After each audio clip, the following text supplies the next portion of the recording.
नमस्कार लाडक्या बहिणींनो, लाडक्या बहिणींसाठी अतिशय आनंदाची बातमी आहे. लाडक्या बहिणींना सप्टेंबर महिन्याचा हप्ता हा लवकरच त्यांच्या बँक खात्यामध्ये आता सरकार जमा करणार आहे. तर त्याच संदर्भात एक GR सुद्धा प्रसिद्ध करण्यात आलेला आहे. तर काय शासन निर्णय आहे ते बघा. त्या अगोदर चॅनलवरती नवीन असाल तर चॅनलला सबस्क्राईब करून ठेवा.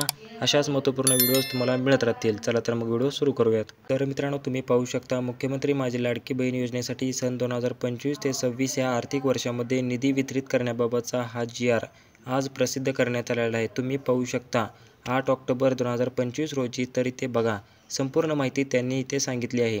इथे जो काही हप्ता आहे तर मुख्यमंत्री माझी लाडकी बहीण या योजनेमधील पात्र महिला लाभार्थ्यांना माहे सप्टेंबर 2025 या महिन्याचा जो काही हप्ता आहे तर तो हप्ता जर पाहिला तर लाभ अदा करण्यासाठी जी काही रक्कम आहे 410.30 कोटी इतका निधी जो आहे तो मंजूर करण्यात आलेला आहे. तर त्यामुळे हा हप्ता लगेच तुमच्या बँक खात्यामध्ये जमा होणार आहे. तर अशा प्रकारे तुम्हाला जो काही हप्ता आहे तो 3 ते 4 दिवसामध्ये तुमच्या बँक खात्यामध्ये जमा होईल. म्हणजे 13 ऑक्टोबर किंवा 14 ऑक्टोबरपर्यंत सर्व लाडक्या बहिणींच्या खात्यामध्ये हे पैसे जमा होणार आहेत. तर अशा प्रकारे ही एक महत्त्वाची माहिती होती. हा व्हिडिओ आपल्या सर्व लाडक्या बहिणींना नक्की शेअर करा. धन्यवाद.